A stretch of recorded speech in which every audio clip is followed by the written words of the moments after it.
صلی اللہ علیہ وسلم۔ حضرت مولانا مفتی خالد صاحب نیلوی قاسمی صدر جمعیت العلماء ضلع بیگوسرائی سے بڑے ادب کے ساتھ گزارش کرتے ہیں کہ حضرت بھی تشریف لائے اور اپنے قیمتی مواعظ حسنہ سے ہم سامعین کو نوازیں۔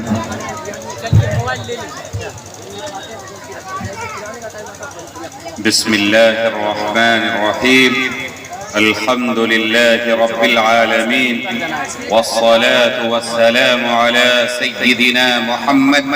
خاتم النبيين وعلى آله وصحبه أجمعين ومن تبعهم بإحسان إلى يوم الدين. قال الله عز وجل في كتابه العزيز: الله نزل أحسن الحديث كتابا متشابها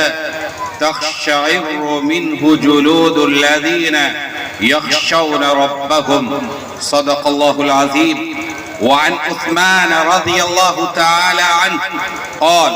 قال النبي صلى الله عليه وسلم: خيركم من تعلم القرآن وعلمه. صدق الله العظيم وصدق رسوله النبی الکریم. حضرات علماء کرام، بزرگان محترم، اسٹیج پہ تشریف فرما معزز شخصیات، بزرگوں، دینی بھائیوں اور پردے میں تشریف فرما قابل احترام ماؤں اور بہنوں، اللہ رب العالمین کا بے پایاں کرم، اس کا احسان، اس کی نوازش اور اس کی مہربانی ہے کہ آج کا یہ عظیم الشان اجلاس سجاد نگر لڑوارہ کی تاریخی سرزمین پہ منعقد ہو رہا ہے، اور اس اجلاس کا میزبان ادارہ المعہد الاسلامی کے پلیٹ فارم سے اور اس ادارے میں زیر تعلیم رہ کے جن عزیز بچوں نے قرآن کریم کے 30 پاروں کو اپنے سینے میں محفوظ کیا ہے، ان بچوں کے سروں پہ دستار فضیلت رکھی جائے گی، عمامہ باندھا جائے گا، ان کی عظمت کا اعتراف کیا جائے گا، بزرگوں کے دست شفقت سے ان کے سر پہ رکھی جانے والی دستار فضیلت ان بچوں کو یاد دلانے والی چیز ہوگی، یاد دلانے والا مرحلہ ہوگا کہ ان بچوں نے دنیا کی، اس کائنات کی سب سے خوبصورت کتاب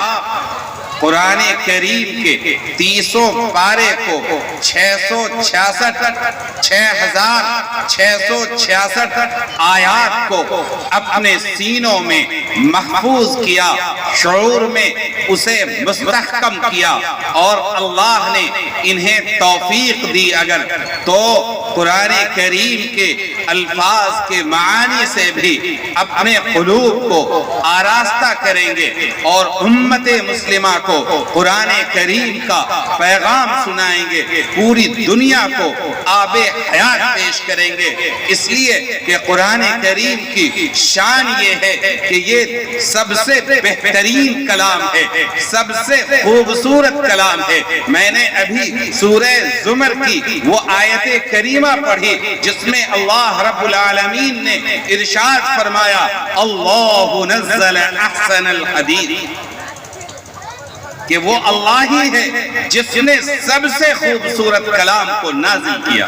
یہ ایسا کلام ہے، مثانی ہے، متشابہ ہے،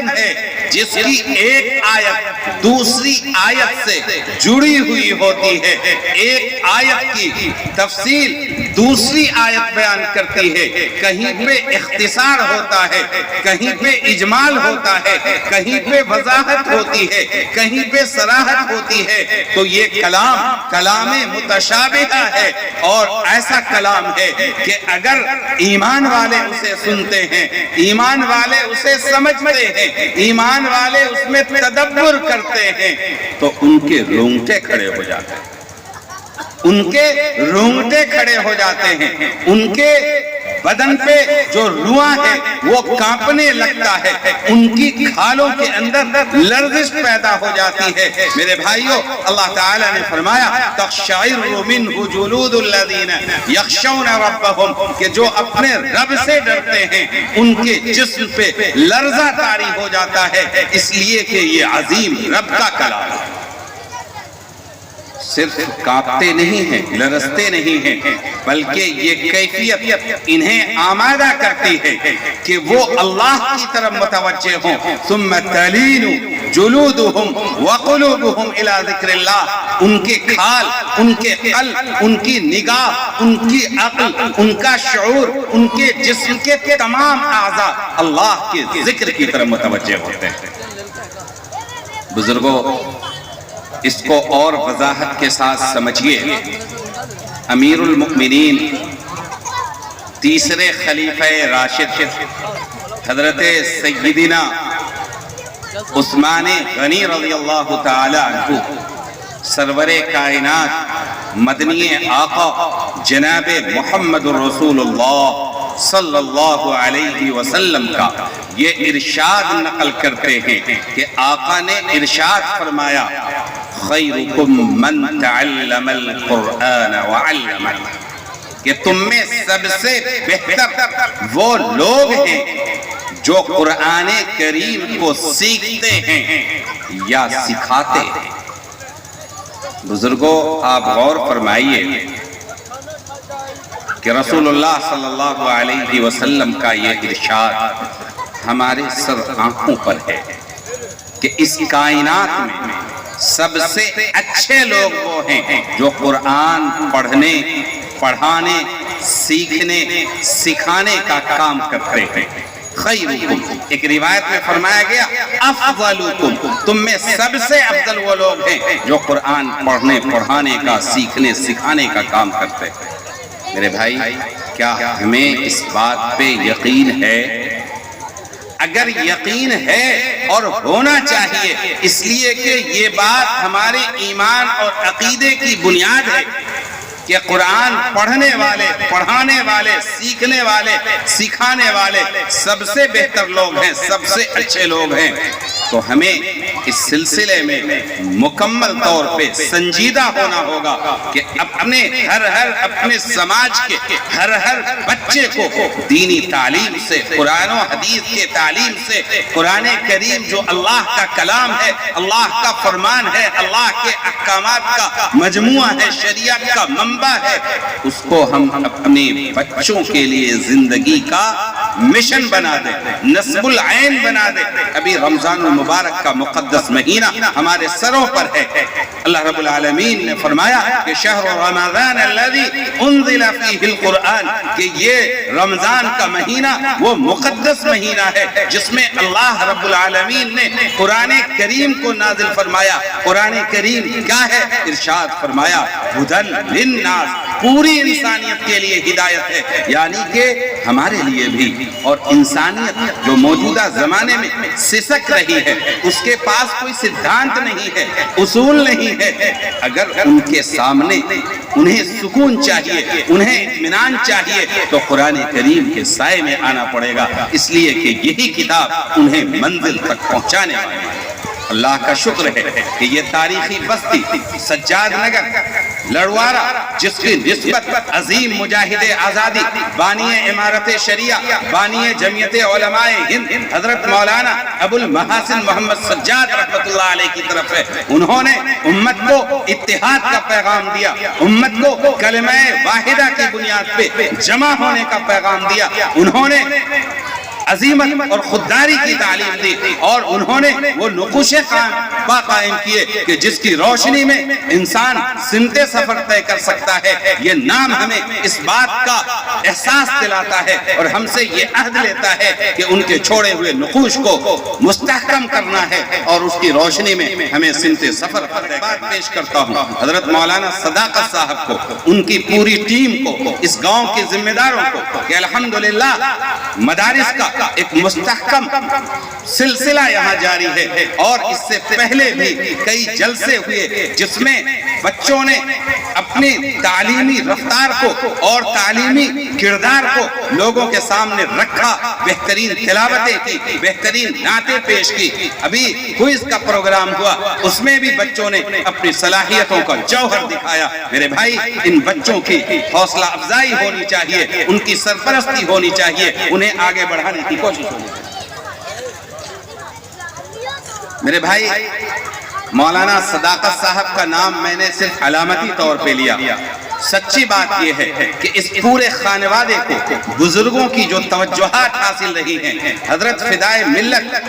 مولانا سید اسعد مدنی نور اللہ مرقدہ صدر جمعیت علماء ہند نے اس پورے خانوادے کی سرپرستی کی ہے، اور الحاج روح الامین صاحب جو ان کے دست گرفتہ تھے، ان کے خلیفہ تھے، ان کو آپ نے اپنی خاص صحبتوں سے، اپنے فیوز سے مالا مال کیا، جس کا نتیجہ یہ ہے کہ یہ پورا خانوادہ این خانہ ہما آفتاب است کا مصداق ہے۔ میں ڈاکٹر جاوید صاحب جو اس خانوادے کے ذمہ دار ہیں، ان کے تمام برادران، ان کے تمام رفقا اور اس بستی کے مکھیا جناب احتشام الحق انصاری صاحب اور دیگر حضرات جو اس شعور کو مستحکم کرنے میں، امت کو صحیح راہ دکھانے میں لگے ہوئے ہیں، میں ان سب کو خراج تحسین پیش کرتا ہوں اور امید کرتا ہوں کہ انشاءاللہ آپ کی توجہات اور آپ کی دلچسپی امت کو متحد کرنے پر اور امت کو فروغ دینے پر اور اس کے بچوں کو تعلیمی نہج عطا کرنے پر اور ان کی سرپرستی اور ان کی حوصلہ افزائی میں لگے گا۔ انہی کلمات کے ساتھ میں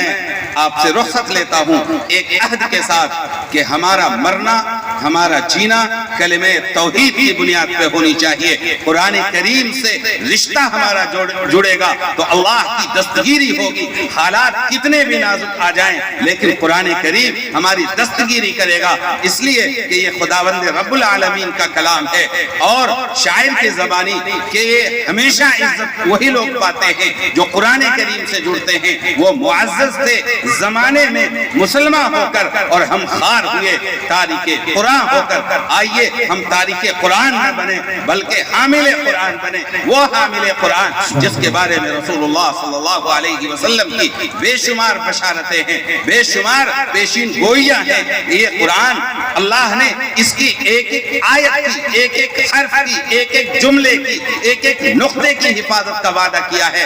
یہ دین کی حفاظت کا وعدہ کیا ہے۔ جب ہم دین سے جڑیں گے، قرآن کریم سے جڑیں گے تو انشاءاللہ اللہ رب العالمین کی طرف سے ہماری بھی نصرت ہوگی، ہماری بھی حمایت ہوگی اور ہماری بھی دستگیری ہوگی۔ اللہ تعالی ہم سب کو اعمال صالحہ کی توفیق عطا فرمائے۔ وآخر دعوانا الحمدللہ رب العالمین۔ جزاک اللہ شکر و احسن الجزا۔ حضرات، یہ تھے مفتی خالد حبیب صاحب، صدر جمعیت العلماء ضلع بیگوسرائی، جو قرآن مقدس کی فضیلت اور اس کی اہمیت پر گفتگو کر رہے تھے۔ کچھ لوگ اس وقت جو ہے گھر کا رخ اسی لیے کر رہے ہیں کہ وہ مہمان مقدر کو دیکھ نہیں پائے۔ یقیناً آپ کو بتا دوں کہ الحمدللہ ثم الحمدللہ مولانا صداقت صاحب اور ڈاکٹر جاوید صاحب اور ان کے تمام کارکنان اور اصلاح معاشرہ کمیٹی کے تمام ذمہ داران نے بڑی قد و کاوش اور محنت کے بعد جن جن شخصیتوں کا نام آپ نے اشتہار تلے دیکھا، بینر تلے پڑھا یا اعلانات کے ذریعے سے آپ تک پہنچا، الحمدللہ وہ تمام ہستیاں اس وقت آپ کے سجاد نگر لڑوارہ میں موجود ہیں۔ الحمدللہ اس بات کا پتہ اس وقت مجھے یہاں حضرت کی زبانی سے چلا کہ اس بہار میں تقریباً یہ کہہ دیا جائے تو شاید کہ میری زبان سے بات غلط نہ ہوگی کہ بہار کے اندر جو علم کی دریا جو آج بہتی ہے، اس میں ابو الحسن سجاد صاحب رحمت اللہ علیہ کا بہت بڑا کردار رہا ہے۔